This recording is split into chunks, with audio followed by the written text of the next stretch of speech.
Providence, Rhode Island is the capital and the largest city in the state, known for its rich history, vibrant art scene, and unique mix of old world charm and modern urban development. As one of the oldest cities in the United States, founded in 1636, Providence was a refuge for those seeking religious freedom, which has laid the foundation for the city's commitment to diversity and tolerance.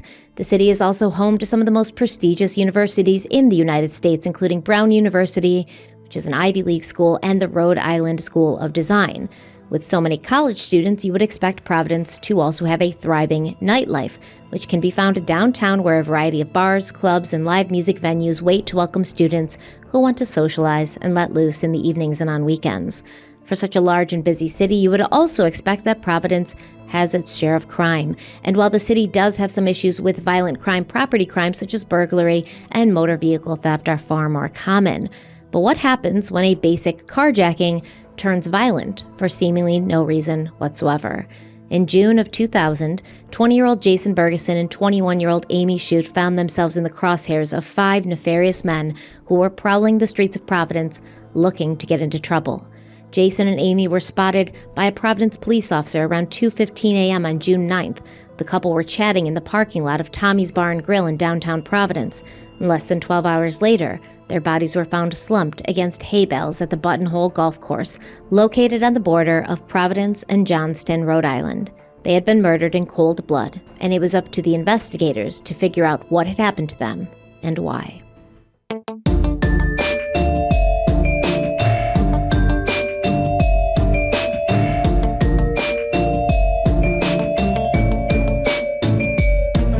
Hello, everybody. Welcome back to Crime Weekly. I'm Stephanie Harlow. And I'm Derek Lavasser.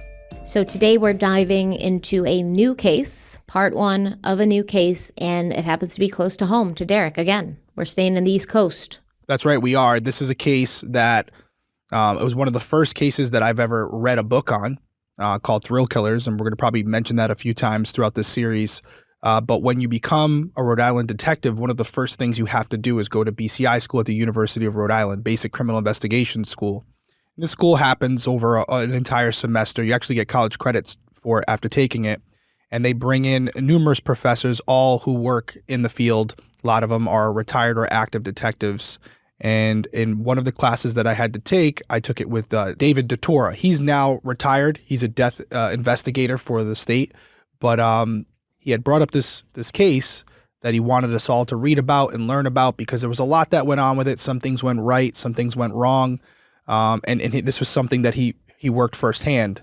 So that was the first time that I was exposed to this double homicide. Up until this point, I had never heard of it, and that was surprising to me because it's such a horrific case. But then after reading the book, I really became enamored with it, and it brought home a lot of points for me. And I'll save them till we get to the end because things as a police officer, being aware of your surroundings, being cognizant, not taking anything for granted, it may be the difference between life or death for a victim. And that's what I'll say about that. Looking forward to getting into it. I love talking about cases close to home. I'm not completely oblivious to this case. Like I said, I read the book, so our format won't be exact, but it's also been like 15 years since I've read it. So there are going to be points where I do need a refresher, and hearing it from Stephanie for the first time will be good for everyone. But tragic case. I won't spoil the ending. Try not to go look it up if you want to follow along with us. But on a more positive note, Happy New Year to you, Stephanie. Happy New Year to you. And when you're hearing this, it's Friday, and if you're watching it, it's Sunday. And without saying too much, you're probably going to see on social media that Stephanie and I are currently together. We're in Rhode Island together, actually. So this is us talking to you from the future. But we are currently together in Rhode Island working on some things. Got a couple surprises for you guys this week that you're definitely not ready for. None of you have a clue of what the surprise will be this week. But it's a good one. We're going to have some fun, and we're looking forward to sharing it with you guys. But yeah, that's really it. Looking forward to the case. Glad to break it down with you and change it up from the Karen Reed case. This is definitely a little bit different of a vibe. So it'll be good to get away from it and do a little bit more of an obscure case for anybody who's not from the New England area. Yeah, and actually, when I see you this week, I would like to probably borrow that book from you if you have it, because I did find another book about this case on Amazon, But the one that you're referring to is not the same book. And even though it's written, it seems to be written by the same people, but I would like to just borrow your book and see if it is actually the same. Yeah, absolutely. I have to find it. I don't know where I put it. I have a signed copy of it, but I'll definitely give it to you. It's a dark cover. You just see like basically their eyes. I looked it up. So the book you're talking about is called Thrill Killers. That's right. The book I found on Amazon is called Murder Without Motive. Same authors. Yep. Could be a different book. I even tried to look up to see if any public libraries around me had it, but like nothing within 150 miles. So I'm going to steal it from you. A lot of photos from when they were the offenders were arrested, and just their look on their face. They're just stone cold. Couldn't care less. I don't understand. And that's why I think, Thrill Killers and Murder Without Motive, these are both good titles because they accurately depict what happened in this case, which is what the hell did this happen for kind of thing. Yeah. No, it's a tragedy. 2 young people gone too soon. And we're going to get into it. We're going to get into it right now. Like I said, we're going to cover, this is part 1, right? We're going to do multiple parts for this. Yes. So looking forward to breaking it down with you guys. And yeah, like I said, you guys will see some stuff on social media this week, and you can check that out. The only other thing I had, which is unrelated, getting a lot of DMs, a lot of emails. We don't plug it a lot. We're always plugging Criminal Coffee, but for the people looking for Crime Weekly merch, it's still out there. Everyone keeps emailing me. All you got to do is go to crimeweeklypodcast.com. We're actually using the same company now that we use for Criminal Coffee merch, so the material is much better. The prices haven't changed, but the materials are much better. It's not digitally printed, so you're going to get a lot better quality sweatshirt or t-shirt. So if you're looking for merch, we do have some new designs coming out as well, but just head on over to crimeweeklypodcast.com. You'll find everything you need there. That's the last thing I had. We should also start working on our design for CrimeCon in Denver coming up. Yeah. Because last year we did a special. Gotta be mountains, right? Yeah, definitely. But last year we did a special CrimeCon merch design, and they sold. And I love this shirt, by the way. I thought it was so cool. It was such a cool design. Yeah, that was Ashley, my assistant. My assistant designed that shirt, so maybe she'll have something good for us. Yep, Ashley, pull it out. Let's see what you got. Yep, so we'll be good. We got a lot in the hopper. Some new things coming up. You like that phrase, the hopper? I just thought I saw like the detective from Stranger Things when you said that. Yeah, we got a lot of things coming up, and so we'll get into some new cases. 2025 is going to be a big year. We're looking forward to going on this journey with all of you. Yep, absolutely. So let's dive into this case. Jason Burgeson. He lived with his parents, Nadine and Ernest, in Lakeville, Massachusetts. In 1998, he had graduated from Apponequet High School, and that fall he began classes at St. Cloud, Minnesota, where he served as the president of his freshman class. Jason was always someone who thrived in the arts. During high school, he had been a part of the drama club, he had taken acting classes, and participated in several plays and musicals, and this continued throughout college. Jason had a passion for music, especially techno music, and he had dreams of becoming a DJ one day, but he also liked reading and writing, and in college he would win awards for creative writing. Jason was also very close to his sister, Kelly, who was 6 years older than he was, but when Kelly had been little, she'd begged her parents for a little brother, so when he'd finally arrived, she was over the moon. And when they were small, the siblings had played together constantly, but when they got older and Kelly suddenly had friends and boyfriends, Jason had struggled with the concept of sharing his big sister and his best friend with others. And because Kelly couldn't stand to see her little brother cry when she left the house for dates, she actually started bringing him along with her, and this meant that she would have a much earlier curfew, but she didn't care. Now, some of the boys that Kelly went on dates with were not receptive to her little brother tagging along, and because of this, Kelly would usually end things with them pretty quickly, feeling that if they couldn't accept how close she and her brother were, they weren't meant for her anyways. As Jason got older and he got busier with his own friends in school, he was rarely home, and then Kelly got married and moved out, so their time together became limited. However, anytime Kelly went home for a visit, she would be so excited to see that Jason was there, and they would sit in his room and talk for hours. Jason talked to Kelly about his future career in radio. He was such a charismatic and relatable personality that he'd actually been given his own show at his college radio station, and he'd become so popular that he was assigned the commuter slot, which was 6 to 9 a.m., which is the most listened to slot of the day.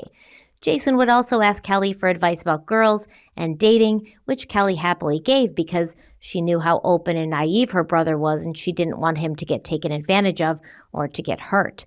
On June 6, 2000, Kelly visited her family's home on Southwark Street and was happy to see her brother's Ford Explorer parked on the front lawn. As they always did, Jason and Kelly sat on his bed and chatted about life, and Jason told Kelly about his new girlfriend, Amy Shute, and about how much he liked her. Kelly had already met Amy the previous Saturday when she and her husband Nick had stopped by the Burgeson home for lunch. On that day, Jason had taken Amy for a ride on his four-wheeler. They had ridden around the sand pits near his house for about an hour before returning home covered in mud and smiling from ear to ear. Now, Kelly had watched as her brother lit up whenever Amy looked at him or called him honey, because I guess when they were out riding on four-wheelers, Amy had gotten very muddy, and then they got back, and she playfully told Jason, honey, you got my new shoes all muddied up. You're gonna have to get me some new ones. And this just made Jason so happy to be called honey and to know that this young woman who he was so, enamored with would just openly refer to him in such a term of endearment in front of his family, and he really liked that. And it made Kelly, his sister, extremely happy to see how excited and at home Jason was in his new blossoming relationship. Jason told his sister that he and Amy were meeting some friends out the following Thursday night. They had plans to go to Bootleggers in Providence, Rhode Island. Yeah, and can't skip over that, by the way. Bootleggers was the spot. Yeah. It's no longer there. Rest in peace, Bootleggers. Yeah, it closed in 2000, the same year this happened, actually. Yeah, and it closed because they were letting everybody in without IDs. And that's why I was there, because I was about 16, 17 years old at that point for Bootleggers. They did have an 18 plus thing there, but I was going there when I was like 15, 16 years old. 16 years old. I had a car. Bootleggers was the spot. Anybody who's from Rhode Island or from this area who's listening to this right now definitely just got the same smile as me, because there's not a ton of places to go to, but Bootleggers, it was the jam. It was where we went. It looked kind of awesome, and I'm going to talk a little bit. Oh, it was awesome. I'm going to talk a little bit more about it in a bit, but it looked like, that was the place to be. It had 2 levels. There was a pool. Oh, yeah. It was right on the water. The upstairs and the downstairs. Yeah.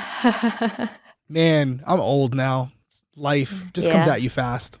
Yeah, listen, Bootleggers was the place to be. And remember, Jason loves music. He loves techno music. And he told his sister Kelly, listen, I've gotten really good at dancing.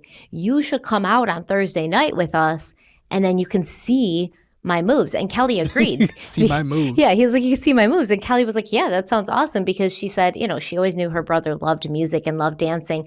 But because they were so different in age, they'd never been out to a club together before. So the only time she'd ever seen him dance was at like weddings or family stuff. But Bootleggers had made Thursday nights 18 plus. 18 plus, baby. Yeah. And so this would give Kelly the opportunity to check out her brother on the dance floor, caught in a rug, see what he had. According to everyone who knew him, Jason was just like abundantly full of energy, like never stopped. He just constantly wanted, if they were going out for the night, he wanted the night to keep going. He was outgoing. He talked to people even if he didn't know them. He was somebody that would just, especially if you had the same interests as he did, he would just talk to you for hours about it. And he wanted to connect with people very badly. One other side note, just to give context here about Bootleggers and the area around it, because you wouldn't know it from the way I'm describing it. Tough area. A lot of drug dealers, a lot of gang members, a lot of different people, unsavory characters that would go there.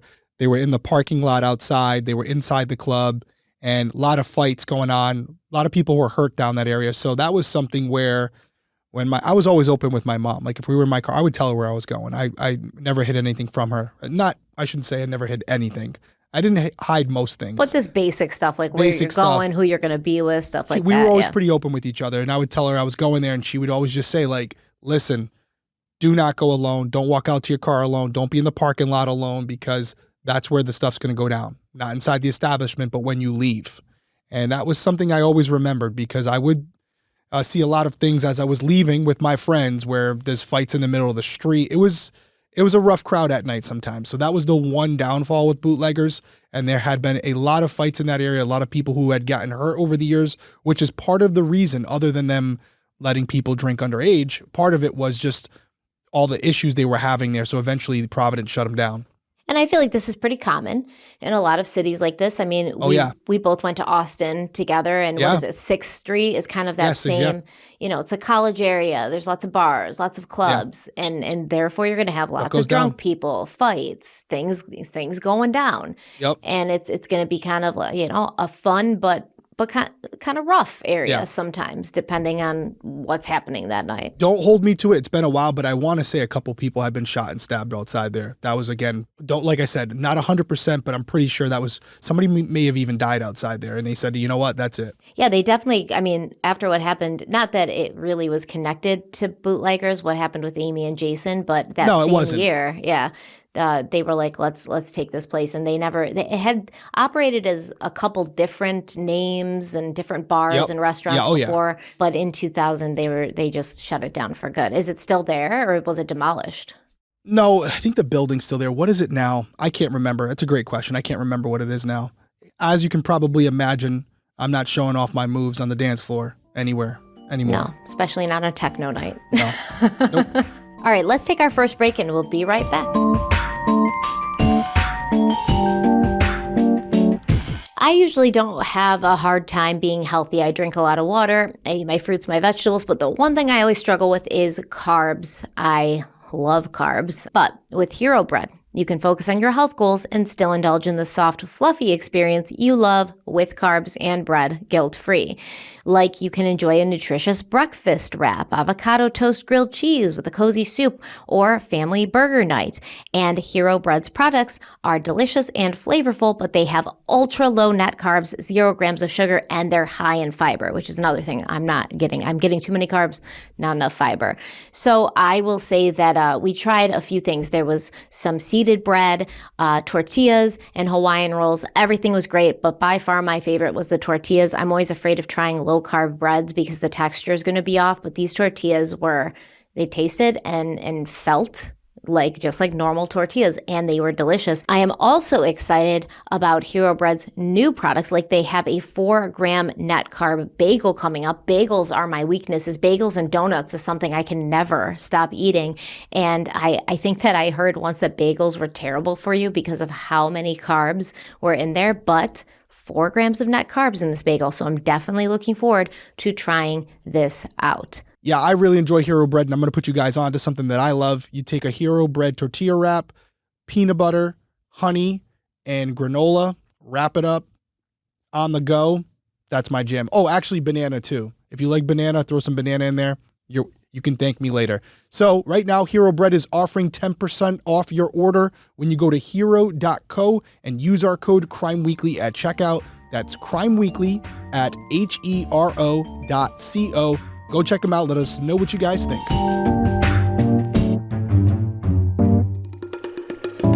So Kelly told Jason to, give her a call on Thursday. She was like, yeah, that sounds great. Let me know on Thursday what your plans are, what time you're going to be there, etc. And then she and her husband left. And Kelly didn't know that this was the last time she would ever see her brother.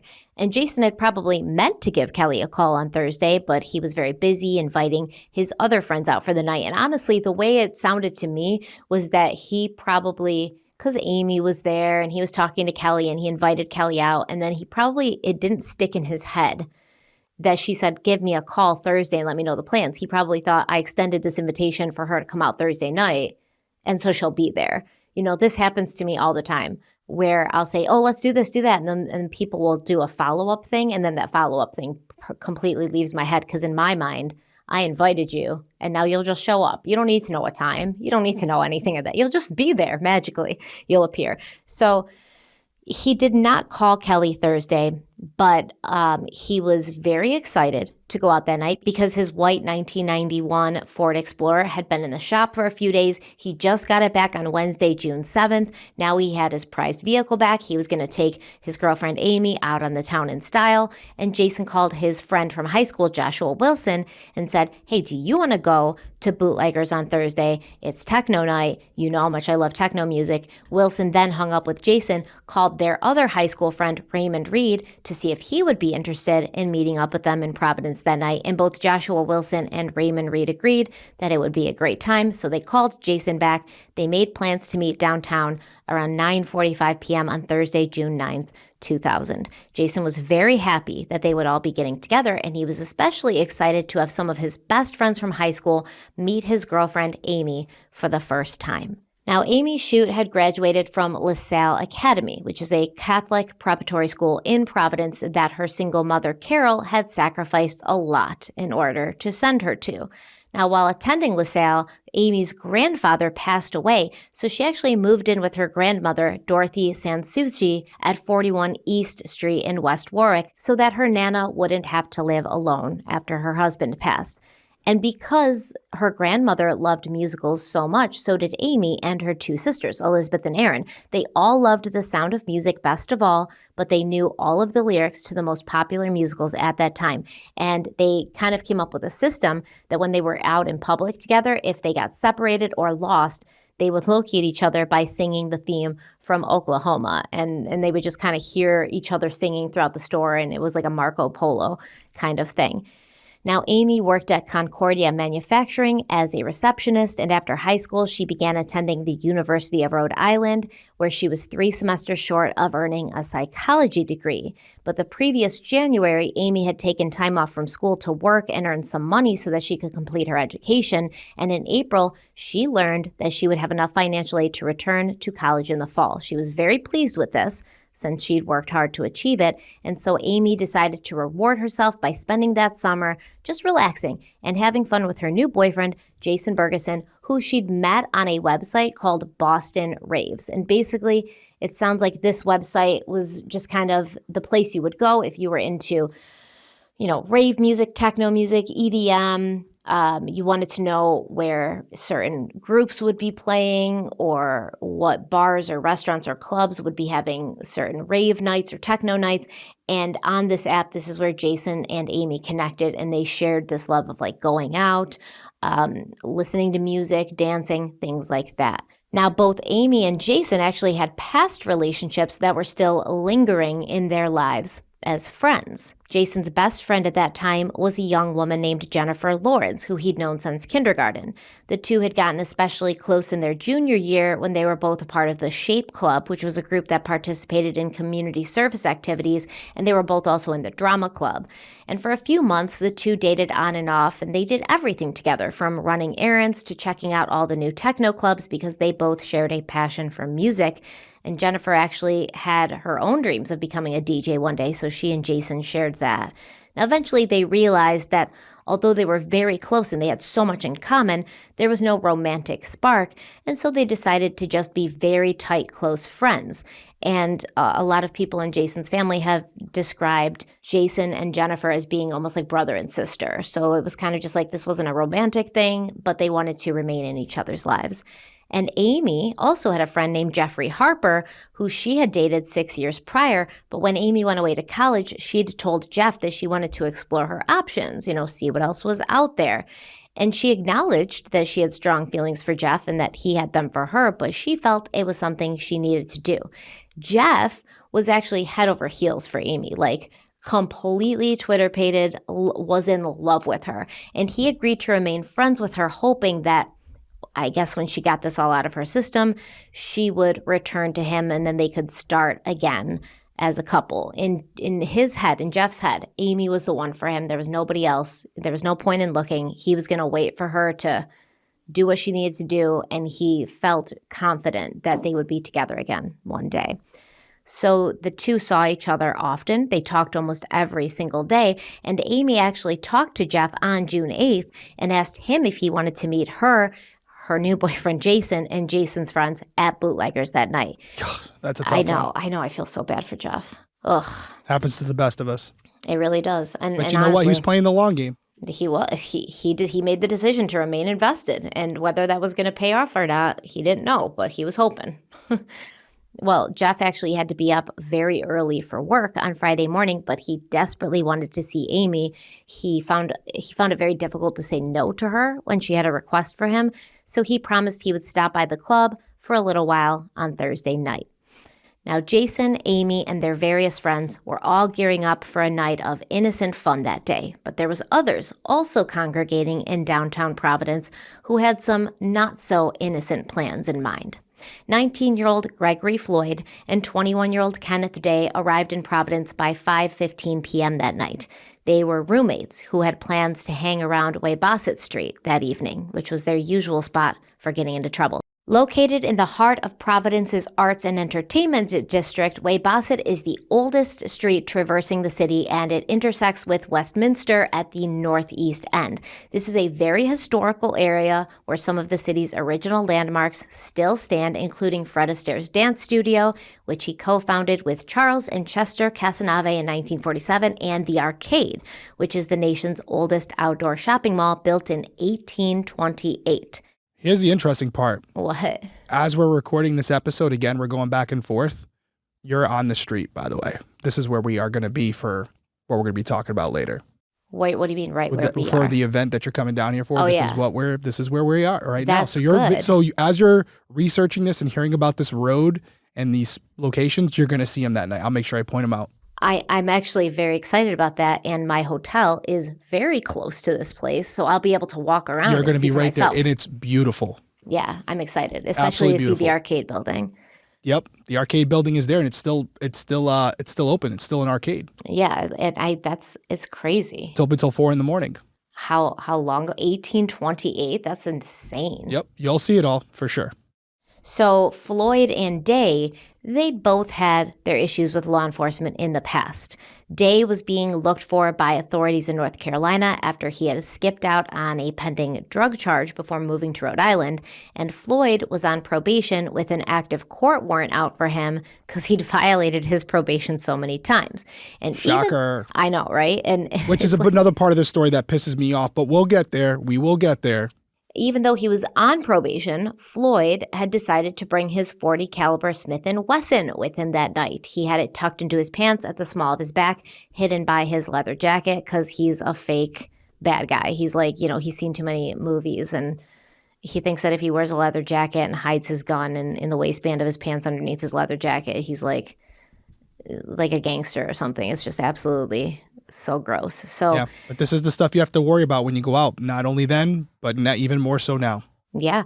And that night, the two were loitering around outside of Saki's Pizza, which, remember, we talked about Saki's Pizza in the Karen Reed and John O'Keefe case, because that was where one of the Albert brothers had worked at one time. And you said that you like hanging out there too, that you like their pizza. I don't like hanging out there, but I do like their pizza. You don't like loitering out in the front? Yeah. Yeah, if you guys want to see me sometime, just come by Saki's Pizza. I'll be there. He'll be leaning against the wall. Yeah.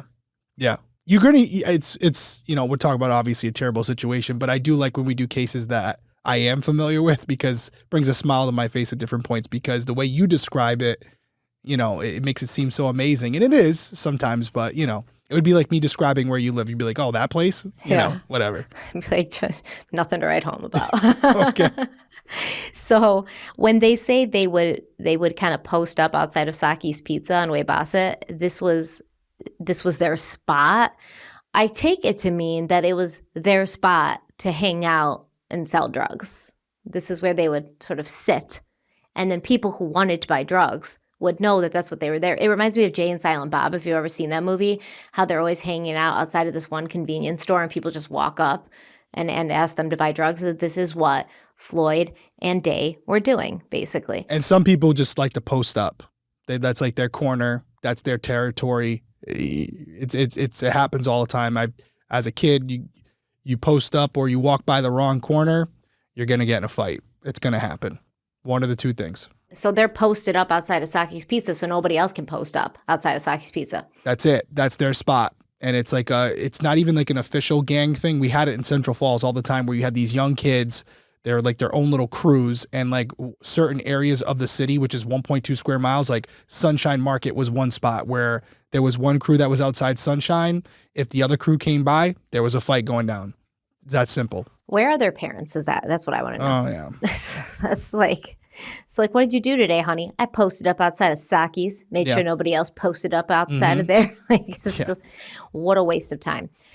So they're posting up outside of Saki's, and then a man approached, a tall, white man who inquired about the price of crack. And Kenneth Day, he didn't have any drugs on him at that time, but he noticed that this potential customer had a pretty big wad of cash on him because this is a drug addict who's in the midst of fiending for some drugs. So this person isn't really using their logical brain of like, I shouldn't be flashing all this money in front of somebody I'm trying to buy drugs from because it might make me a target. Makes you a target. Absolutely. Yeah. He just wants this drug dealer to know, hey, I got cash. I'm good for it. Where's the drugs? I need it. I need it. I need it. And of course, Kenneth Day picked up on this. And even though he didn't have any drugs to sell, he came up with a plan. So Day told the man, hey, go wait in this alley, off of Bassett, and I'm going to go get the drugs. But instead, he took his buddy and his roommate, Gregory Floyd, aside, and he was like, this is what we're going to do. We're not going to sell the guy drugs because we don't have any. We're going to corner him in the alley. We're going to show him we got a gun. He's not going to do shit. He's going to give us his money. He's going to run away. We're going to rob this guy. It'll be as easy as taking candy from a baby, right? Floyd was down for this plan. He was bored. And also just kind of that sort of person who didn't need much convincing to get himself into trouble.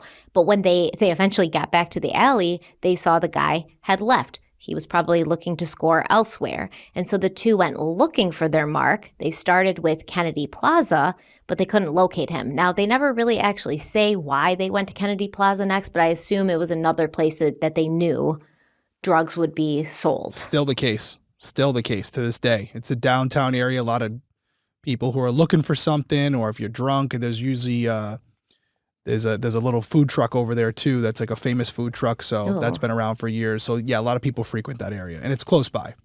Close to Bassett. Yep, not too far. Okay. Walking 5-10 minute walk. All right, so around that same time, 21-year-old Harry Burdick got dropped off at the bus station in Pawtucket by his girlfriend, Christina Hartley. He then took a trolley to Thayer Street on the east side of the city next to the Rhode Island School of Design and Brown University, and there Harry hung out with a friend who he drank some beers with, smoked some weed with, and did some heroin with, just a regular Thursday night. After this, Harry met up with a friend named Brandy at the bus terminal, and as he was chatting with her, Kenneth Day and Gregory Floyd approached. Now, these three men, Harry Burdick, Kenneth Day, and Gregory Floyd, I wouldn't say they were friends, but they knew each other from just hanging around and posting up, I guess. It wasn't like, oh, we hang out socially, or I'm going to your kid's birthday, but it's yeah, we see you around. We know who you are. We've talked. And they walked up, they showed him that they had this gun, and they said, hey, we've got some, crackhead out here looking for drugs with a ton of money. We are going to find him and take this money off of him. He's got a lot of it. There's plenty enough for all three. Are you in? And Harry Burdick was, in fact, in. And so the devious twosome became a threesome. From a payphone outside of Mama's Metro, Kenneth Day paged 19-year-old Raymond Anderson, who at that time was with his girlfriend, Betzadia Carrera, at her home at 212 Wallace Street in Providence.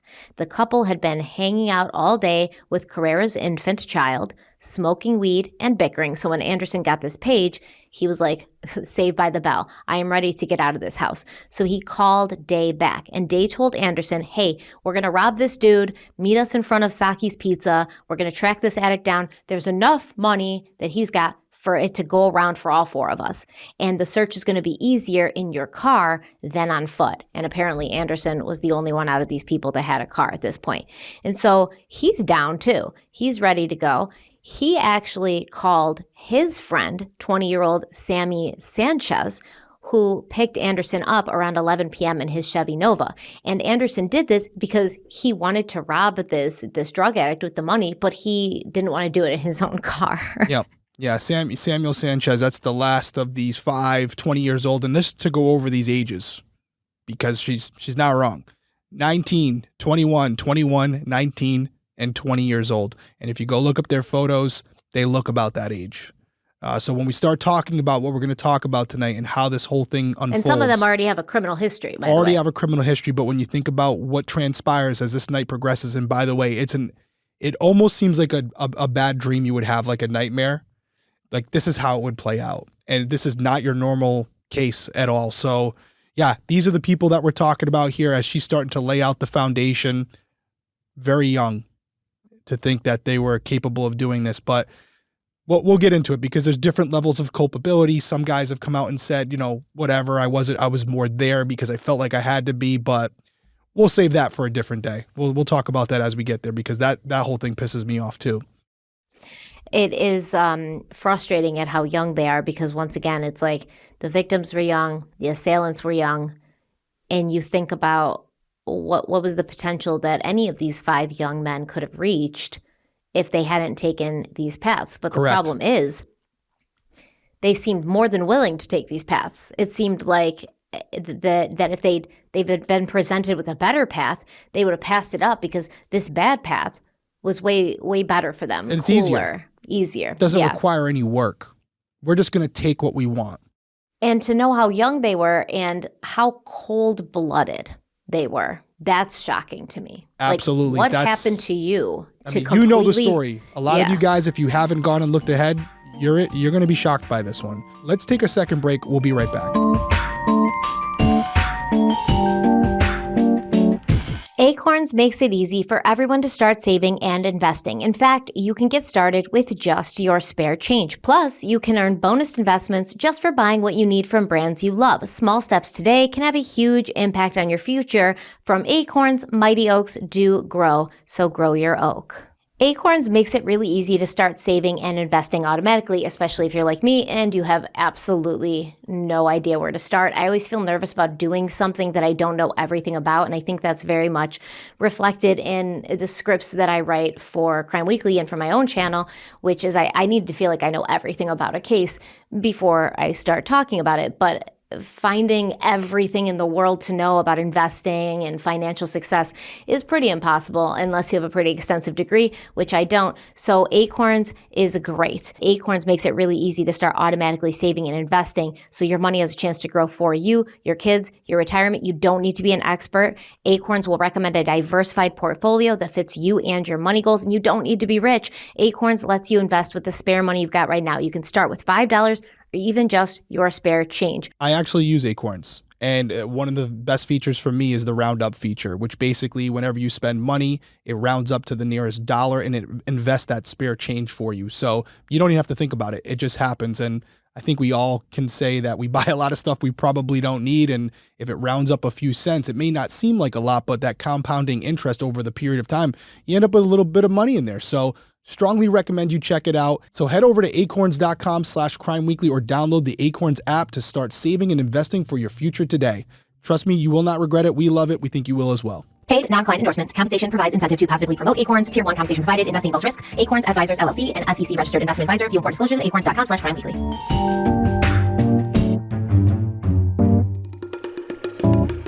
Okay, so we're back, and at this point, we've got Jason and his friends headed to Providence, and then we've got, these 5 bad guys. They're young, but they're bad guys, right, with badness in their hearts and dark deeds on their mind. That is all that they want to do. They're not there to hang out. They're not there to make friends or make connections like Jason is. They're not there to enjoy techno night. They are there to target people and take things that don't belong to them. And so Jason Burgeson's friends, Josh Wilson and Raymond Reed, drove from Lakeville, Massachusetts to the corner of Westminster and Way-Bossett in Wilson's 1986 Chevy Celebrity. This is where they had planned to meet Amy and Jason, and they arrived a little bit late, around 10:15 p.m. They were supposed to get there at 9:45. They're a half hour late at this point, so they say a little bit late, but Casually late. Sounds about Stephanie late. It's absolutely Stephanie late. As soon as I was That's why I'm not being hard on them, because you're like, listen, it happens, okay? It does. Like, just assume I'm going to be at least a half hour late to everything because I can't find my phone, my keys, or anything when I'm about to leave. So once the four of them were all together, Wilson followed Jason and Amy, who were in Jason's Ford Explorer. They parked nearby behind Tommy's Bar and Grill. They went inside. They got some food with the boys. They were all getting to know Amy. They stayed for about an hour before leaving all together in Jason's vehicle around 11:30 p.m. So they left Josh Wilson's celebrity in the parking lot of Tommy's, and they took Jason's Ford Explorer to Bootleggers. They parked. They entered Bootleggers around midnight. Bootleggers was a 3-story, 25,000 square foot complex overlooking Narragansett Bay. There, she got it. By the way, we were trying to get that a couple times in the edit, but we got it. Rhode Islanders, I got you covered. Narragansett Bay. I got my Rhode Island accent here. I was like, Narragansett? I have to say it like that? Narragansett? Narragansett. And by the way, now it's coming back to me. This building is no longer there. It used to be called Shooters after that. Shooters after that, yeah. They took it down. They took it down. Well, this place, like I said, featured a waterfront pool, bars inside, bars outside, pool. 90 slip marina. This is the place to be. Like, how cool does it sound? It sounds super cool, man. The pool was outside overlooking the bay. It was great. I know. And were there people in the pool? Oh, yeah. People would definitely. You weren't supposed to be, but people would jump in and stuff like that. What did they have the pool for if you weren't supposed to be in the pool? Well, there were certain parties you could jump into it, but at night it was more of just like a feature. But people were not supposed to be in the pool. But in the summertime, they could open it up. But I think if you were drinking, you weren't allowed in there. Yeah, I don't know. can't imagine drinking and not pool. Trying to jump in the pool, man. I was just trying not to get caught for being underage, to be honest. I was keeping a low profile. I would have been in that pool in not in a second because it would have taken like 3-4 drinks first, but then I would have been in that pool. Yep. Yeah, that sounds awesome. You've been getting kicked down in the parking lot.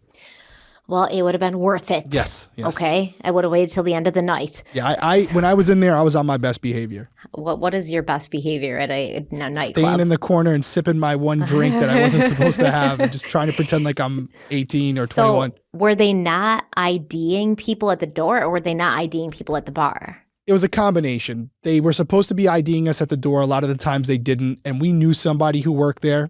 So we kind of got slipped in. And if they didn't mark you at the door, then the bartenders usually didn't ask. I see. And so we did have the fakes and all that stuff too, but mostly it was just kind of like, hey, I know him. He's so-and-so's cousin.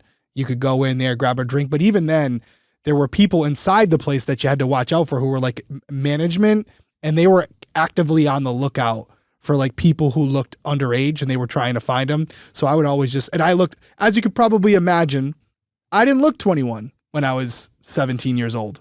So I had to be careful. Yo, I feel like, so it's really not like Bootleggers' fault that people were underage drinking because they had people prowling around trying to prevent it. It was y'all not following the rules. Yeah. Oh, yeah, of course.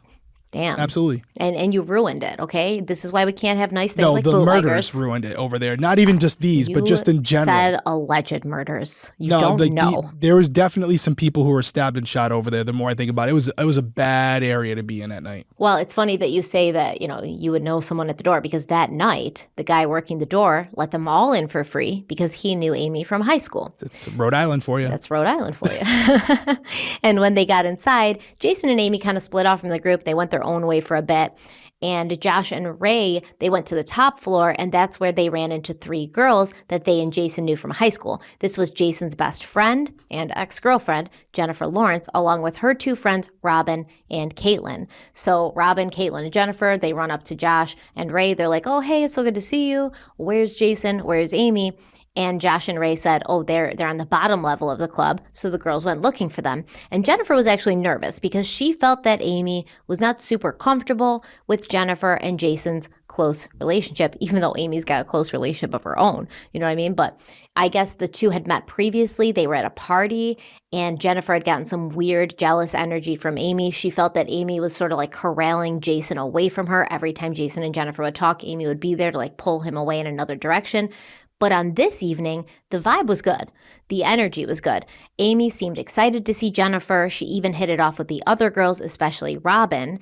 And Amy took Robin through the club and showed her around. It seems like Amy's been there a bunch before. And when the two were alone, Amy confessed to Robin that although Jason was not her usual type, she couldn't help but fall for him. She said she was really into him because he was so sweet. Now, Amy also invited Robin to go out with her and Jason the following night. Robin said she already had plans with her boyfriend, but they would all get together soon. Sadly, that would not happen. Amy's friend, Jeffrey Harper, also showed up to Bootleggers that night. So you've got Amy's ex-boyfriend, Jeff, and you've got Jason's ex-girlfriend, Jennifer, who are now, they're all supposedly friends. And honestly, you would think this would be a recipe for disaster, but it seemed to go okay. Jeff got there. He saw Amy dancing and having fun with Jason. He said hello to her. He gave her a hug. And Jeff watched Amy dance and laugh with Jason and his friends for a while. And he said, it tore him apart inside to see her so happy, but also it made him feel good to see her so happy because he really loved her and cared about her. So this is a tough situation for Jeff to be in. And then after he was there for a little while, he told Amy he had to leave. He had work the next morning. Jeff left Bootleggers at around 10 to 1. And as he was leaving, Amy ran up to him. She gave him a hug and a kiss. She thanked him for coming. She told him she loved him and asked him to call her around 2 or 2:30 to make sure that she got home okay and so that they could talk. And even though Jeff had to be up early for work that morning, he would call Amy more than once at that time. But she never answered because she wasn't okay. Yeah, and you can understand, you kind of laid the foundation for this where Jeff is trying to give her space. He wants to be with her. He's head over heels for her. And, we will never truly know, but it almost seems like there was still something there. Maybe Jeff wasn't the right person at that time, but maybe she felt like there could be something later, because I don't know how you feel, but to have a guy leave and say, hey, I'm going to call you when I get home at 2 a.m. to make sure I'm okay.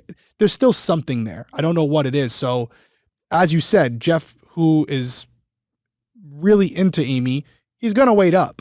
He's going to wait up, especially when she gives him that invitation to call her and make sure she's okay, because what's he looking at it as? An opportunity to talk. It's an opening. She trusts me. She feels safe with me. She still wants me in contact and constant contact even. I think that kind of looking at this and not knowing that there's these other 5 people, you might even start thinking like, well, maybe did Jeff attack Amy and Jason because he was so jealous and he saw her happy and he realized that like his ability to get her back was kind of slipping through his fingers as he saw her get closer and closer to Jason. No, Jeff's genuinely just a good guy, a good friend. And I will say that Amy making that comment to Robin about, Jason isn't my usual type, but he's so sweet, I'm falling for him. It kind of did maybe suggest that it wouldn't have been a forever thing with Amy and Jason, but she was trying on different things and she was trying relationships with different sorts of people than she would normally try. And maybe Jason and Jeff were very different people, but at the end of the day, they were both good-hearted people. Yeah. And that's what seemed to attract her. Let's take another break. We'll keep it going.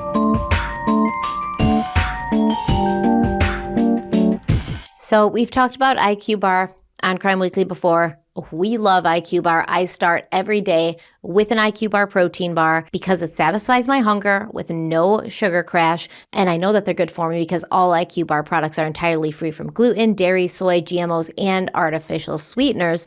They have more fiber, less sugar and carbs than the alternative, and they come in 9 satisfying flavors like mint chocolate chip, which has become one of my favorites. And IQBAR also has other products. They have IQ Mix, which is a zero sugar drink mix that hydrates with electrolytes, improves mood with magnesium, and boosts clarity with lion's mane adaptogen. So IQBAR makes the #1 brain and body nutrition bar, hydration mix, and instant coffee in the United States. They have over 15,000 5-star reviews and counting. And as much as we talk about it, if you haven't tried it yet, you definitely should, and we suggest that you start with the Ultimate Sampler Pack. It's a great way to try all IQBAR products in flavors. You're going to get 7 IQ bars, 4 IQ Mix sticks, and 4 IQ Joe sticks.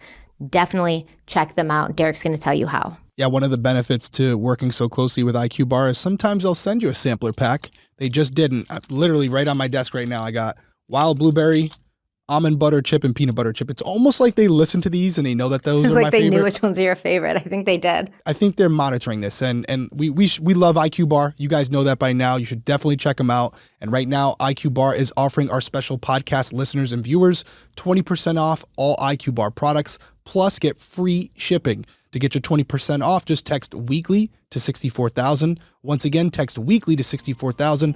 One more time, text weekly to 64,000. Message and data rates may apply. See terms for details.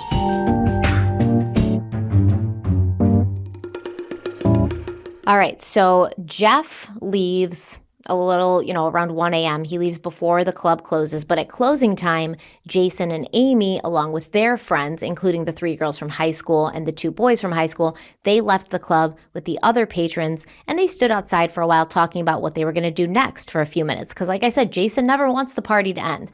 It's like pushing, 2 a.m. He wants to keep going. And he said, hey, I heard there was like a house party happening somewhere. But Jennifer and her friends, they'd been out all day. They still had a long drive ahead of them, so they passed.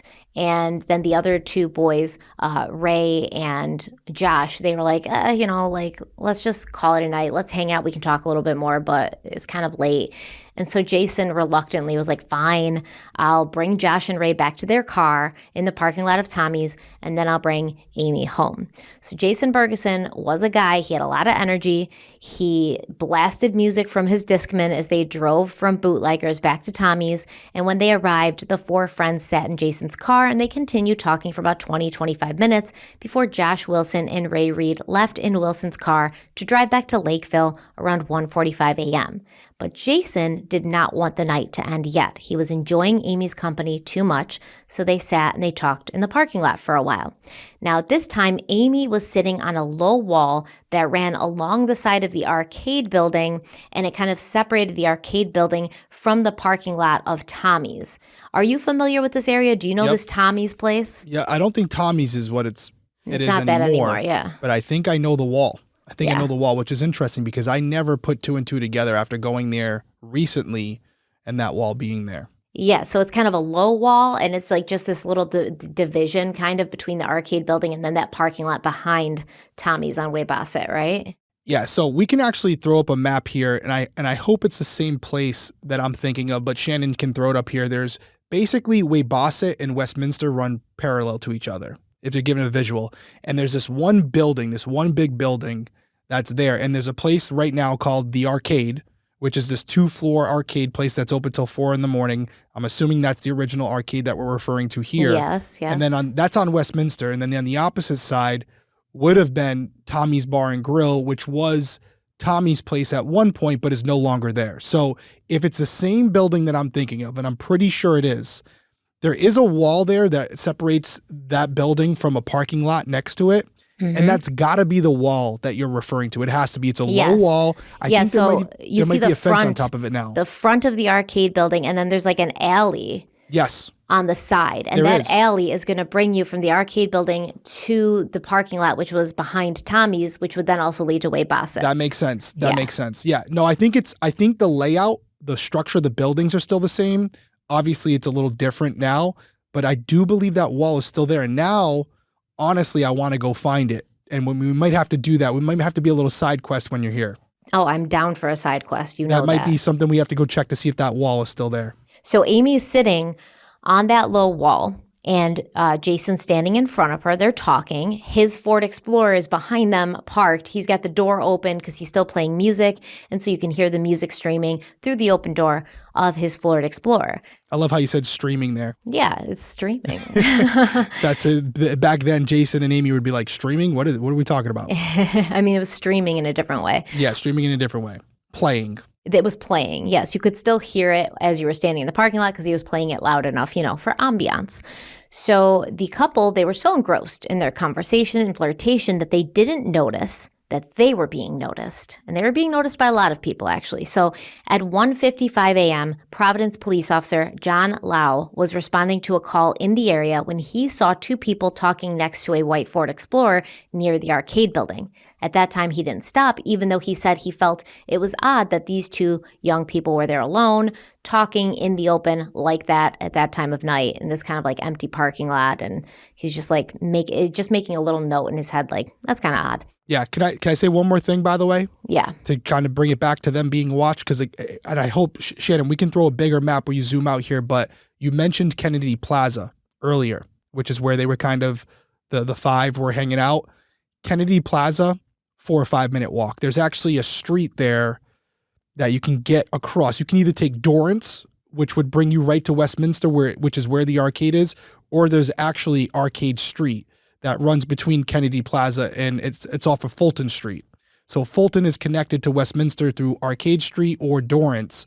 So when we're talking about where the five were and where we now have Jason and Amy, it's a 4 or 5 minute walk. So as they were looking for people to rob in that area of Kennedy Plaza, they must have kind of gravitated toward Westminster because you have a lot of people who are drunk and hanging out over in that area and are susceptible to this type of crime. Oh, dude, these five are going to be all over downtown Providence that night. Just looking for the perfect victim. That's right. But this is all in the same vicinity. We're not, when you're describing this, it sounds like completely different places. It's all close to each other. And we'll have that map up so you guys kind of have a visual of what we're talking about here. But as you would imagine, Rhode Island, it is Providence. It's a big city for us, at least, but it's relatively small comparatively Rhode Island speaking is relatively to small, to New York. Yeah. It's a lot different. Yeah, well, Rhode Island is small. Pretty it's small. Yeah, everything's close by. So it's a big city in a small state. So which makes it small. Yeah, but where they all are, we're talking walking distance. So John Lau, this police officer, he sees them at 1:55 at 2:10 a.m. when he's on his way back from the call. He was on his way to another call at Bar 1, which is a few blocks away. He saw Amy and Jason in the parking lot still talking again. This was at 2:10 a.m. Now, surveillance footage from an alley off of Bassett Street captured two men walking towards the parking lot of Tommy's. One was wearing a dark leather jacket, and the other was wearing a white t-shirt and a baseball cap turned backwards. These two men were Gregory Floyd and Harry Burdick, who'd been striking out that night in the crime game. So earlier, after searching and failing to find their initial target, which was that drug addict with a lot of money, Floyd, Burdick, and their three associates had prowled around the city trying to find someone else to rob. And Harry Burdick also had it in his head that they should be stealing a car. So Sammy's beige Chevy Nova was too large and noticeable. It was old and beat up. The driver's side quarter panel was discolored with gray Bondo, and the door on that side was also dented. And they'd already been spotted by law enforcement earlier that night as they were driving down Pine Street.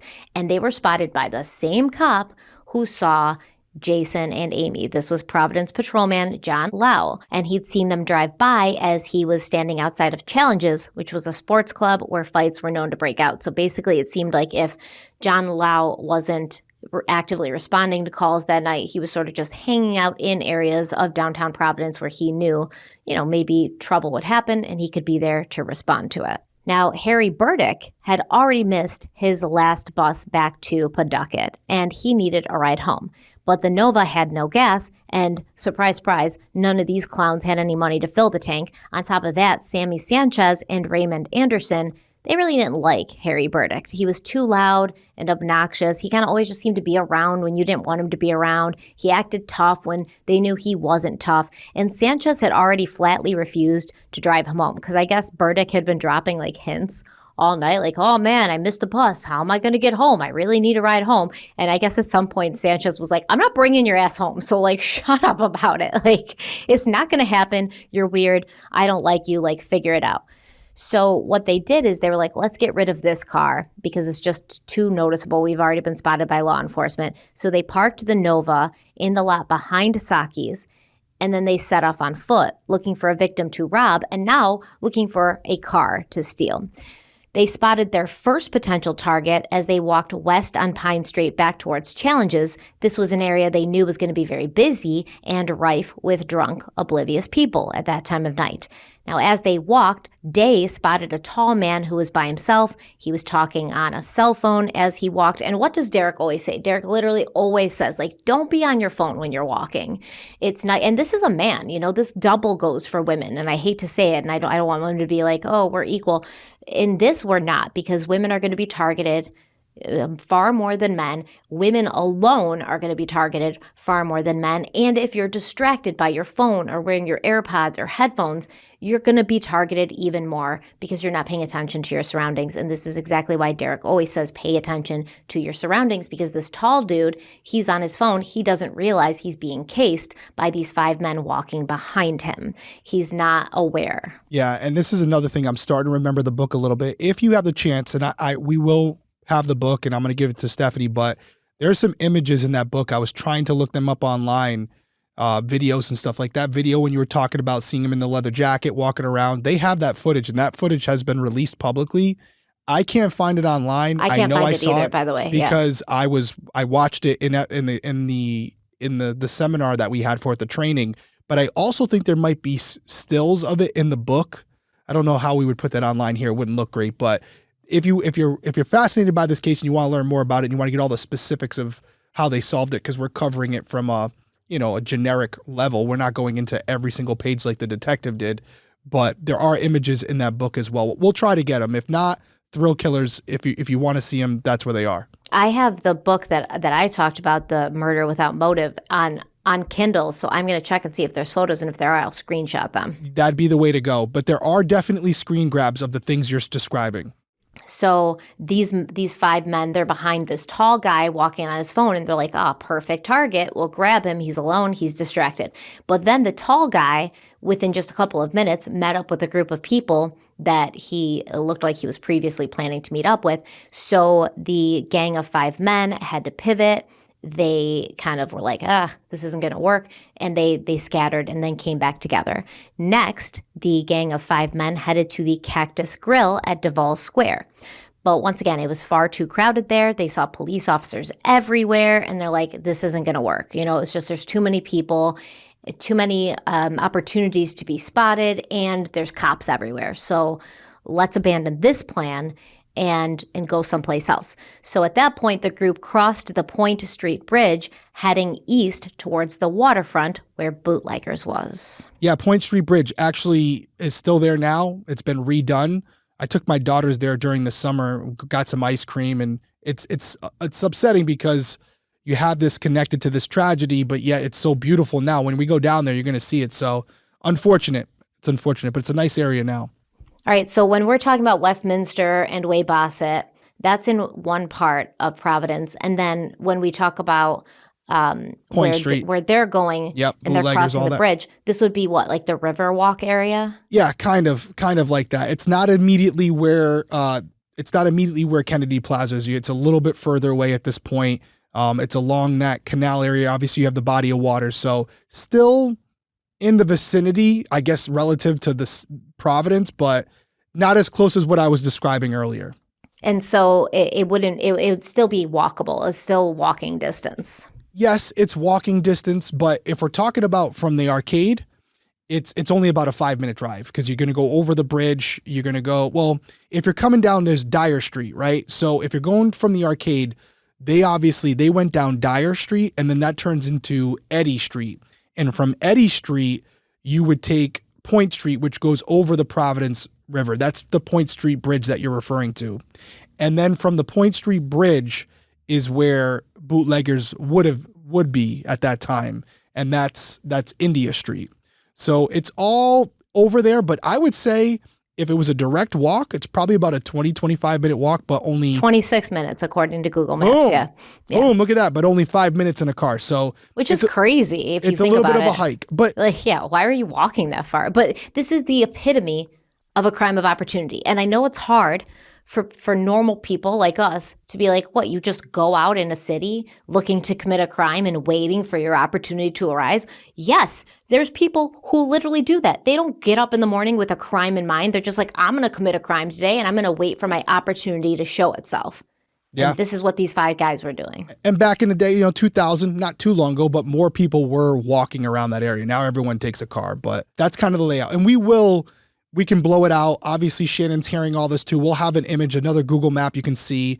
You can see it for yourself. Not completely out of the possibility. That's clearly what they did. And based on them kind of going from one point to the other, looking for a target, it's kind of just where they gravitated towards, knowing that that's where the crowds would be. That's where the targets would be accessible. It reminds me of a pack of predators just like prowling around the jungle or the plains looking for something to kill. And that's what I always say to you guys, and you said it. It's not necessarily that they're going out looking for you. They're looking for someone who's susceptible to a crime. And you can, in some way, make yourself that person by the way you present yourself. Or you can make yourself not that person. Or you could, exactly. You travel in a group. You travel with, you're looking around, you're aware of your surroundings, you're not on your phone, you don't have headphones in. Are they going to choose you over the person who's by themselves with their AirPods in? No, of course not. So just little things you can do can make you less enticing to a criminal, which it's scary that we have to think that way, but it's almost like in the jungle, right? You want to present yourself to the predator as someone who's not the best person the best animal to attack. And so that's what you're doing here. So even though you might have good intentions, you don't know who's around you and what they're thinking about. So you always want to at least represent yourself as someone who's aware of what's going on, can defend themselves if need be, and has the capability of getting away before you get the drop on them. So those are little things that you can do to decrease the odds that you could become susceptible to a crime. Yes, absolutely. I think that's a really important takeaway from this. Let's take our last break. We'll be right back. This show is sponsored by Liquid IV. With Liquid IV, I stay hydrated all day long. So Liquid IV is powered by something called LIV Hydroscience, and this is going to really give you so much more hydration than you would get from water alone. And with flavors like their new Hydration Multiplier Sugar-Free Raspberry Lemonade, which is a bright zero sugar flavor combining notes of ripe, freshly picked raspberries and citrusy, zesty lemon, you're not going to be bored with your water. Now, I have not tried this raspberry lemonade sugar-free flavor yet, but the raspberry lemonade sugar-free peach flavor is my go-to. I drink it every day, and that is what I start my day with now. A big Stanley cup of water with the Liquid IV mixed in, and I feel so much better. Because just one stick plus 16 ounces of water hydrates better than water alone. There's an optimized ratio of electrolytes, essential vitamins, and clinically tested nutrients that turn ordinary water into extraordinary hydration, and it offers 3 times the electrolytes of the leading sports drink. Plus, with 8 essential vitamins and nutrients, Liquid IV is always non-GMO, vegan, gluten-free, dairy-free, and soy-free. It tastes good. It makes me feel better. That's literally all I need to know about it. And if you want to try Liquid IV out for yourself, Derek's going to tell you how. Embrace your ritual with extraordinary hydration from Liquid IV. Get 20% off your first order of Liquid IV when you go to liquidiv.com and use our code CRIMEWEEKLY at checkout. That's 20% off your first order when you shop Better Hydration today using promo code CRIMEWEEKLY at liquidiv.com. We definitely love them. We use them all the time. I tell you guys that we not only drink it ourselves, but I also have the Liquid IV kids packets as well. They're delicious. Sometimes I steal them. So go check it out.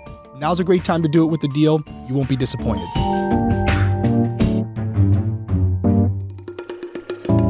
Okay, so these 5 guys, they head over the Point Street Bridge. They're looking for people, but not a lot of people altogether. They want the numbers.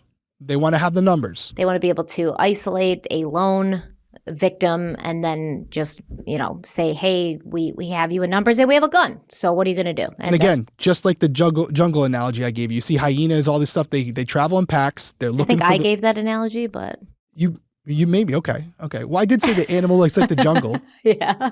And it's like they're looking for the people that they can take advantage of because they can't protect themselves. What do they always do? These predators, they look for the one that got separated from the pack, the weak one that's injured or slower. Yep. Yeah. Don't be that guy that gets separated from the pack. Yeah. Don't be that person as best as you can. Because once you're there and you realize that you're that person, it's too late.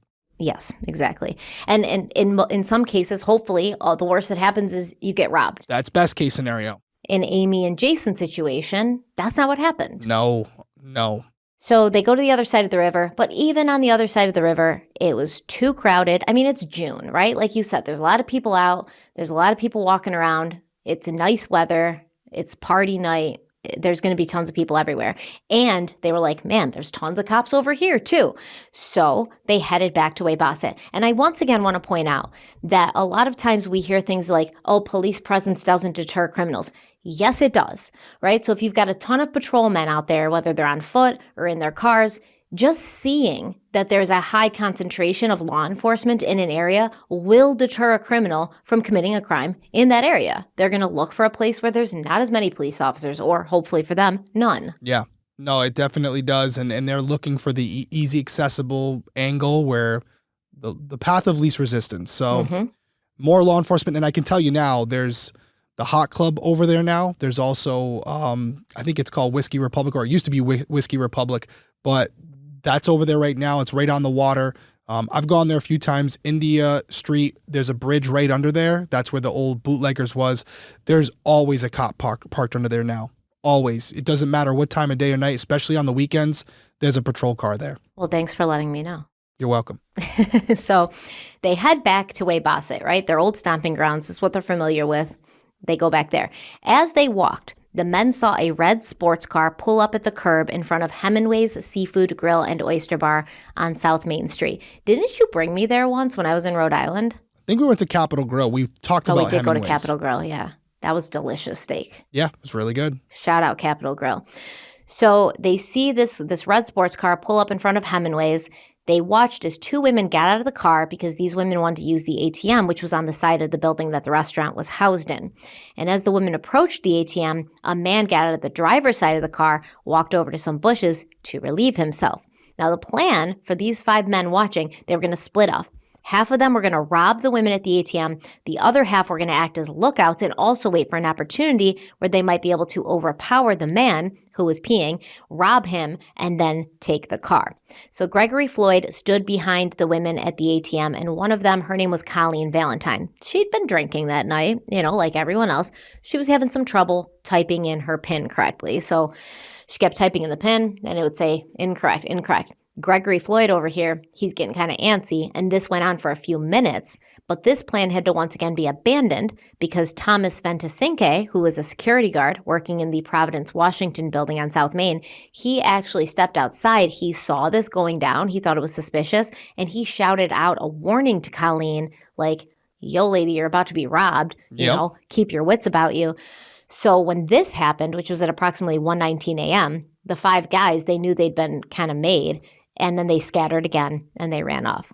A security camera outside of Textron captured the 5 men walking away from that area on South Main. They turned onto Westminster and headed back in the direction of Weybosset at 1:23 a.m. Outside of Saki's Pizza, several Providence police officers were dealing with a belligerent and drunk woman, and the 5 men kind of watched the scene unfold for a few minutes. But that whole incident wrapped up really quick, and then they were like, we're bored. We're going to call it a night. Nothing happened. We're going to head home.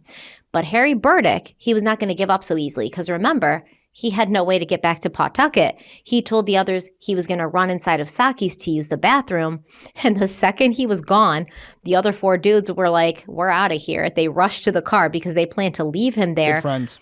Rather than have this awkward conversation of like no one wanting to bring him home and having him just be annoying about it. So they're like, let's just take off. We'll figure this out later. Like I said, not really friends. No. Criminals who knew each other through criminal stuff. Yeah. So somehow, and this is why these guys really didn't like him, is no matter how many times they tried to ditch him, he always ended up back where they didn't want him to be. And he managed to get out of Saki's and into the Chevy Nova before they were able to ditch him. It's like the cartoon where they get in the car like, oh, we got rid of him. And he pops up in the back seat. Hey, guys, I'm back here. Don't worry. Exactly how they made it sound. Like they were like, haha, we did it. And then he like apparated in the back seat and he was like, did you forget about me? He's like, oh, I almost missed you guys there. You almost left without me. I'm sure you didn't mean to do that. So he gets in the back seat of the Chevy Nova, which really annoyed Sammy Sanchez.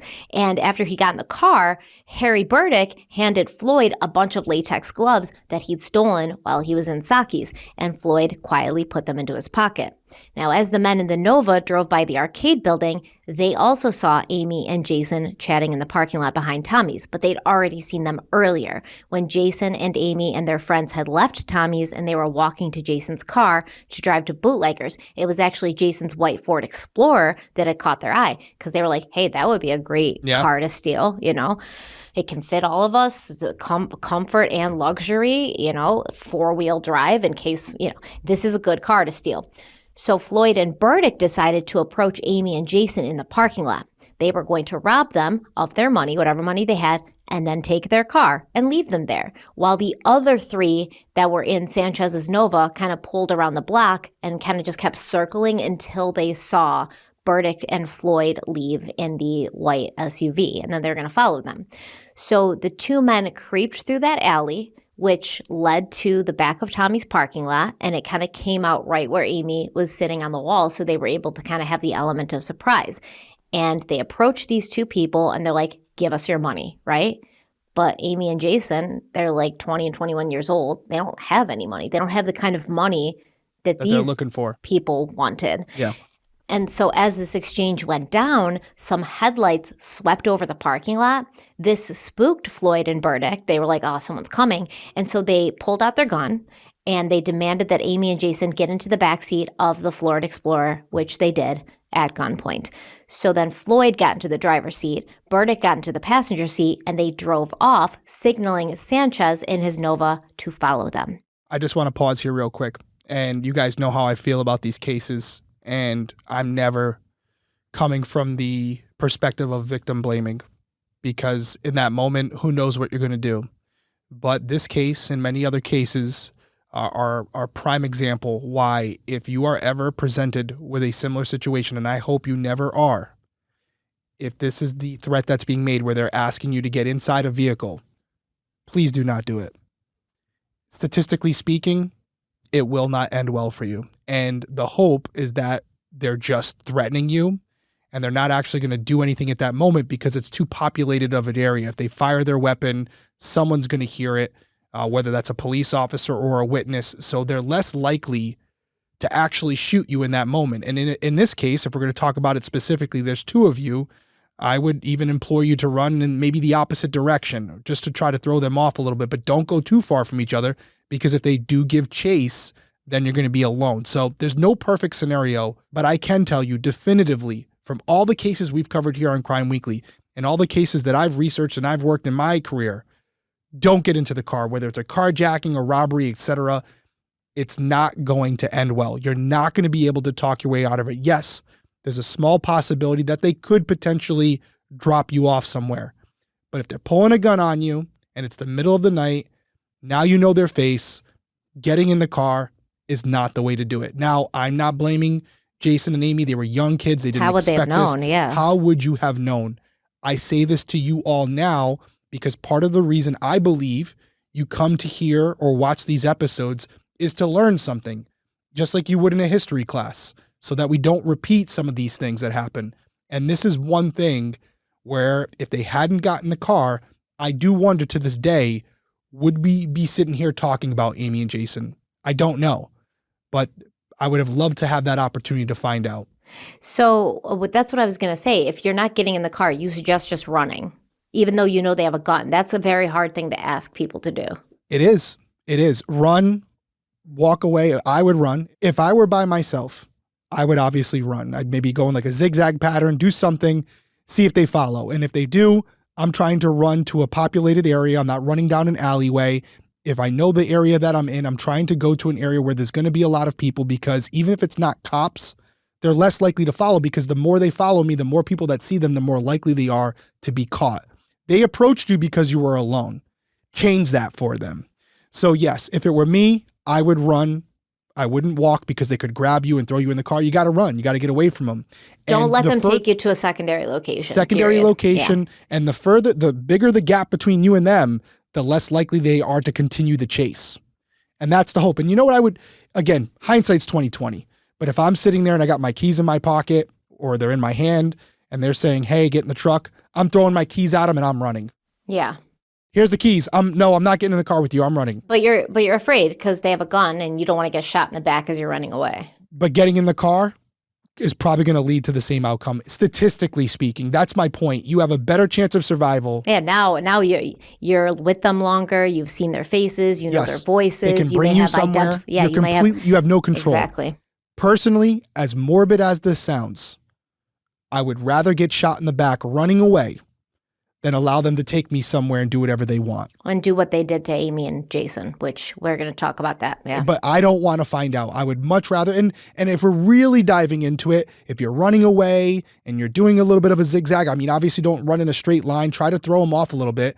Even if they did shoot you, you're hoping that the injury isn't fatal, that it's in, the hip or the leg or something where you can still survive. But if you allow them to bring you somewhere, it's more than likely not going to be the case. So for me, I'm going to take my chances. I'm not getting in the car with anyone. And even at a carjacking situation where you're in the car, I've suggested before, if that happens, you get out of the car. Go right. Any way you can, yeah. If they make you move over to the passenger seat, I'm opening that door and I'm jumping out that side. If I get hit by a car, I get hit by a car. I'm not going anywhere with them. That's my point here. And I knew this was coming up, and this was a point that we're going to have to discuss. If you take anything from this episode and you learn anything from this tragedy, this would be the point that I'd want you to remember. Yeah, I was even thinking, just do something weird that they don't expect, you know, like they come up and they're like, oh, hey, like we're taking your car. I'd be like, oh my God, thank you so much. I've been trying to get the insurance money for this. Here's the keys. Take it. Like, let's call it. That'd be amazing thinking. Yeah. Act like you're their friend and you're like, okay, absolutely. Please take this. Like, I've been trying to get rid of this thing. I have to get the engine fixed. I want to get rid of it anyways. Take it off my hands. I can claim the insurance, you know, just like completely something that they wouldn't expect, because they expect you to be scared. They expect you to try to run, or they expect you to cower, freeze, whatever. And then you're going to have them thinking like, what the heck's going on with this person? You know, like what's the deal here? And in those moments where they're confused, now you have the opportunity to get away and you have a little bit of the upper hand. Just remember, distance is your friend. As soon as that interaction happens, you want to start stepping back. You want to walk backwards. And then as soon as you get the opportunity, boom, you take off. You take off like your life depends on it, because it probably does. Yeah. That's what you got to do. Create that distance. It's more of a deterrent for them to follow. So they pull out in the Ford Explorer and they go the wrong way down a one-way street. And at 2:15 a.m., Providence patrolman John Lau drove by Tommy's again. And this time he noticed that Jason and Amy, along with the Ford Explorer, were gone. But then he saw that same Ford Explorer headed east on Waybosset, accelerating as it approached Westminster. And Lau was traveling west on that same street, and the Explorer, like I said, is driving the wrong way down that street. Lau was in a marked patrol car, and as the Explorer approached, obviously they saw that he was a police officer, so they slowed down. And then Lau said he was able to see the same Chevy Nova he'd spotted earlier, because he saw the dent and he saw, you know, the color of the car, and it was very noticeable, which is what those 5 men were worried about to begin with. He saw that Nova was following behind the Ford Explorer. And inside the Nova, Lau could see 2 black males and 1 Hispanic male, and he also saw a black male driving the Ford Explorer with a white male in the passenger seat. Now, Lau was able to make out that there was 2 figures in the back seat of the Explorer, but he could not make out their features. He couldn't really describe them. As the Explorer passed Lau, the man driving, who was Floyd, he stuck his hand out the window and waved to the police officer. And even though the Explorer was driving the wrong way, and even though the whole scene didn't really make any sense, Lau claimed that all the clubs and bars were letting out at that time, and he didn't see anything that suspicious about the scenario. This man should have pulled them over, okay? Because not only is it suspicious, you see these 2 kids in the parking lot in the Ford Explorer. Earlier, you see the Chevy Nova, and you're like, that car stands out to me, and those people in it are kind of suspicious. Now you see these 2 cars together driving the wrong way. Even if you don't think to yourself like, oh, there's a carjacking happened, you think to yourself, hey, whoever's driving these cars down the wrong way of the street are probably drunk. I should pull them over. Correct. They're breaking the law. Correct. But instead, he's like, yeah, go on, you crazy kids. Yeah, I remember having this discussion in the class, and it's, there are times as a patrolman where you see a traffic infraction and you won't act on it because something more urgent is coming up. But to your point, it's late at night. You've already had a couple different things raise your suspicion. This person that's driving the wrong way could be drunk. But at minimum, they're driving the wrong way and could strike another vehicle, an oncoming vehicle, and hurt that person or that family that's driving home. So for that reason alone, you would want to flag them down, pull them over, and just let them know, hey, you're going the wrong way. Now, I didn't have the chance to speak to Lau, and I really do hope in my heart that was the true reason and that he wasn't just being lazy, that he felt like he had to get to the clubs. But I can tell you this much, I don't know the guy. But man, do you think he wishes he had that moment back? Do you think how many times he thought about that moment over the years based on what you know about this case that our audience doesn't? Of course. Can you imagine having that guilt and that burden on you? Yeah, hindsight is 20/20. But can you imagine that, right? I don't know how I would do it. Because right there, another moment where if it's a binary, stop them or not, yes or no. You stop them, this all comes to an end, more than likely. You don't, and we end up losing 2 young people. So it's just, this case is so infuriating. It really is. And I remember that's why they wanted us to hear about it, because as detectives, that's not necessarily our job, but this was something that was emphasized by our professors, by our instructors. That decision because you're tired or you feel like something else is more important, where you say it's just a routine traffic infraction. I don't need to do anything. Imagine. That's a burden to carry. I'll tell you that much. And I'm sure he did. I would hope so. He didn't seem like I don't even know if he stayed on as a cop. I mean, he seemed on top of it all night. You know, he's hanging out in places where he thinks stuff might go down. He's paying attention to different vehicles, what he sees. He's not a bad cop, but it's 2:15 in the morning. He's like, hey, everyone's leaving the bars. Like, and that does happen. We do always gravitate towards the bars and clubs. Yeah. But man, you gotta act. You gotta act. Well, John Lau did not act. He kept driving. And so did the Explorer and the Nova, right to the Buttonhole Golf Course, which at that time was under construction. And this is where Jason Burgeson and Amy Shute would meet their tragic fate. And that's where we end today with this portion of the story. Yeah, there's a lot of information in between, right, that we got to talk about. You're kind of going ahead, but there's a lot that went down, and then obviously how this case was ultimately concluded. I don't want to give too much away here, but please stick with us. There's a lot more to this story, and we got some information where you're going to want to hear it for sure. Yeah, this is a tragic case and made more tragic by the fact that at multiple junctures, it was unavoidable. It was avoidable, yes. Yeah, I agree. No, there's a lot more to cover. There's a lot of details that have come out about this case and what transpired after Jason and Amy were picked up. And some of it's going to be tough to hear for sure, but we're going to go over it all. I don't even know. It's so tough. Because you don't even know how much of it's really true. Yeah. You don't, obviously we cannot hear from Amy and Jason themselves. That's right. We only know what these 5 men would tell us happened after they got picked up. But if they're lying about it and it's worse than what they said happened. Imagine.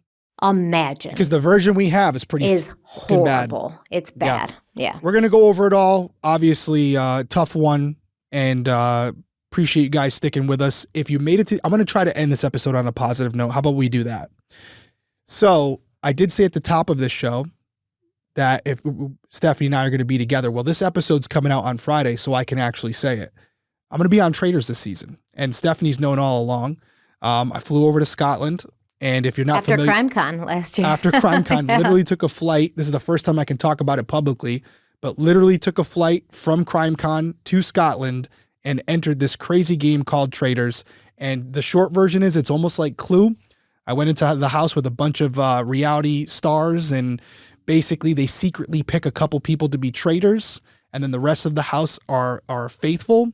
And ultimately, we have to figure out who the traitors are before they murder us. It kind of sounds like Among Us, the game. It kind of is like the game. It is like the game, but there's a lot more to it. It was a hell of a ride. Stephanie kind of knows a little bit of what went down out there. So I'm interested in you guys checking it out. It's the first time I've been back on reality TV since Big Brother. So if you made it to the end of the episode, you're the first to hear it on Crime Weekly. But it was a lot of fun.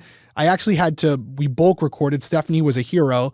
We bulk recorded all the episodes before I left. So basically, you guys didn't even notice that I was gone. That was crazy. That was you were a champ on that one. I really appreciate you for that. But it was a good time, and the premiere, as you're listening to this, just came out earlier tonight on Peacock. So if you want to check it out, the first 3 episodes are already out on Peacock right now. There'll be a new episode every week, and you can see how I made out. Was I a traitor? Was I a faithful? If you already watched the episode, then you know. And we'll see, depending on what I am, how far I make it. But it was a lot of fun. And you might see me take some really good diggers and stuff because we were doing some physical comps. So I'm sure that Stephanie will be memeing that and posting it on her own social pages. You would too. I would. You would. I would. Any final thoughts other than that? If you made it to the end of the episode, hey, and if you did, put a sword in the comments because that's the logo for Traitors. So put a sword in the comments. All right. I'm Any excited. final words from you? No. But when I am in Rhode Island, we're going to go to some of these spots so that when we film the next episode, I have a better understanding of the lay of the land. You could even take we could take some photos. I think that's a great idea, yeah. Obviously, we're going to be there. We're having a little premiere party. And ironically, it's right near where this all went down. It's right around the corner. There's a new building there now, but we're going to be at this place having the party. And then it's probably about a 5-10 minute walk. But if we remember, and we haven't had too many celebratory drinks, we could take a walk over there, but we also don't want to be over there by ourselves. So we will figure it out. And if we have an opportunity, we can just take everybody with us. Yeah, you guys just all meet us there. We're just going to do a tour of the area. But it's kind of like when they bring a jury to the scene, you know, that's what we'll be doing. We'll make the walk too from the arcade to Point Street.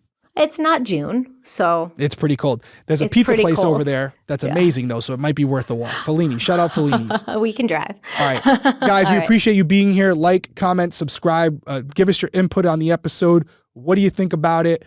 I had given some suggestions on how to better protect yourself. If you have some suggestions, maybe some experiences that you've been through, please share them. Let us know what happened because we can all learn from this. Until then, everyone stay safe out there, and we'll see you next week. Bye.